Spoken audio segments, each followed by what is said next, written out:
시편 104편의 말씀입니다. 어제 잠시 말씀을 드린 대로 103편의 말씀, 다시 말하면 하나님의 인자하심이라고 하는 주제로 하나님이 얼마나 자비와 긍휼과 은혜가 많으신 분이냐라는 것을 인간의 역사, 특별히 이스라엘의 역사들을 살펴보면서 하나님의 인자하심을 강조했고, 그 인자하심으로 말미암아 지금 하나님의 은혜를 받고 있다는 것과 또 그 은혜를 받고 있다면 마땅히 여호와를 송축하라고 다윗은 권면했습니다. 오늘 말씀은 여호와의 인자하심에 이은 여호와의 위대하심을 송축하라라고 하는 찬송시입니다. 103편과 마찬가지로 104편의 시작도 여호와를 송축하라고 시작을 하고, 마지막 35절에도 내 영혼아 여호와를 송축하라 할렐루야로 마무리가 되는 여호와를 송축해야 될 가장 중요한 이유를 103편에서는 여호와의 인자하심으로 말미암아, 104편에서는 여호와의 위대하심으로 말미암아 여호와를 송축하라고 시인은 강조합니다. 시편 103편이 인간의 관점에서 여호와의 인자하심을 묵상하고 찬양한 시라면, 104편은 여호와의 위대하심을 송축하고 찬양하는 시입니다. 시의 구조를 간략하게 살펴보면 1절부터 4절에서는 하늘을 다스리시는, 그리고 하늘의 영역에 속한 것들을 하나님이 만드시고 그것을 다스리시는 하나님을 찬송하고, 5절과 10절에서는 반대로 물을 다스리시고 물의 경계를 그으신, 그리고 이 물을 통하여 우리에게 생명의 양식을 주시는 하나님을 찬송합니다. 11절로 23절은 세상의 창조의 질서를, 그러니까 저녁이 되고 아침이 되며 이 모든 것들을 하나님이 조화롭게 이루셔서 서로 충돌이 되거나 서로 원수가 되지 않도록 하나님이 다스리시는 이 창조 질서를 세우시고 창조의 섭리를 유지하시는 하나님을 찬양합니다.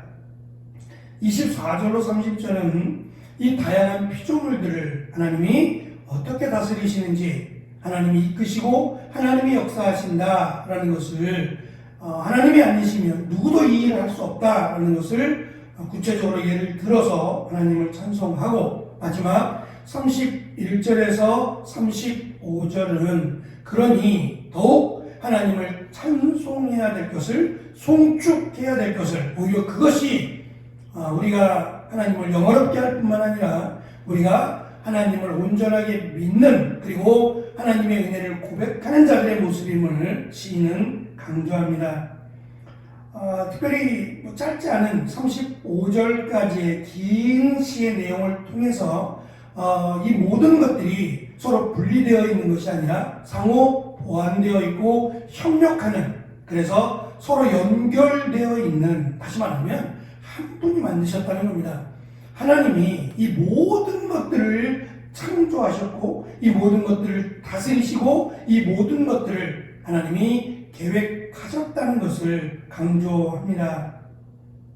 103편은 신실하신 하나님의 성품, 특별히 인간에 맞추어서 하나님의 형상을 닮은 인간을 하나님이 얼마나 사랑하시고 또 그 인간에게 베푸신 하나님의 성품, 인자하심에 초점을 두었다면, 104편은 여호와의 위대하고 존귀한 위엄과 영광스러운 하나님의 능력에 초점을 맞춥니다. 하나님의 성품의 인자하심 뿐만 아니라 하나님의 능력의 위대하심에 초점을 두고 그 위대하신 하나님을 우리가 마땅히 찬송하며 송축하는 것이 하나님의 은혜를 받은 자의 모습임을 시인은 강조합니다. 시편 104편은 인간 중심적이지는 않습니다. 오히려 모든 만물, 인간이 알 수 없는 부분까지도 사실은 하나님이 계획하시고 하나님이 그것을 다스리시고 하나님이 운행하신다라는 것을 강조합니다. 그래서 103편과 104편은 하나의 세트와 같이 전반부, 후반부와 같이 하나의 쌍으로 이루어진 시로 보는 것이 좋을 것 같습니다. 103편은 여호와의 성품에 대해서 특별히 인자하심에 대해서 강조했고 104편은 하나님의 능력, 그 성품을 가능하게 만드는 하나님의 능력에 초점을 두고 우리를 가르치고 있습니다. 103편은 여호와의 눈에 특별한 인간, 그 인간이 얼마나 특별한 존재이고 얼마나 하나님의 은혜, 하나님의 사랑, 하나님의 인자하심을 받은 존재인지를 기억하기를 시인이 강조하고 있다면 104편은 우리의 눈에 보여지지 않는 그러니까 자연세계라고 하는 인간이 신으로 섬기는 것들, 그 모든 것들이 하나님이 만드신 것이고 그것을 운행하게 하시는 것도 하나님이시다.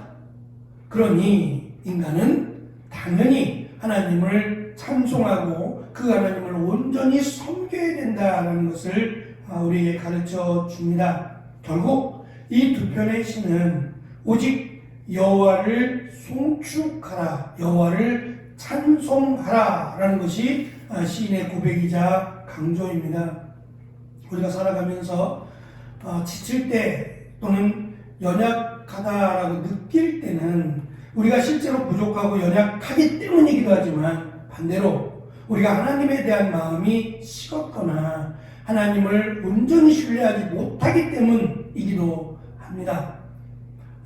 다윗이 103편에서 하나님의 인자하심을 이렇게 구구절절 고백할 수 있었던 것도 양치기 소년에 불과했던 자신을 골리앗을 죽인 자로 그리고 이스라엘의 왕으로 세우신 것은 자신의 어떤 능력과 자신의 특별한 재능이 아니라 하나님의 은혜 또는 하나님의 축복이었음을 누구보다 잘 압니다. 그 하나님을 온전히 섬기기를 다윗은 원했지만 우리가 아는 것처럼 참 부족한 부분도 없지 않아 있습니다. 실수도 하고 넘어지고 또 죄를 짓기도 합니다. 그럼에도 다윗이 다윗이 될 수 있었던 것은 회개하고 하나님의 은혜의 보좌에 나왔다라는 겁니다. 그것이 다윗을 끝까지 다윗되게 만들어진 힘과 능력이었다고 생각합니다. 우리가 약할 때 오히려 강함 되시는 하나님을 바라보며 또 우리에게 예수 그리스도를 허락하신 그 하나님의 놀라우신 은혜를 기억하며 힘있게 주님 앞에 나아가고 또 하나님의 은혜를 바라고 소망하는 귀하고 복된 오늘 한 달이 되시기를 간절히 축원합니다. 기도하겠습니다.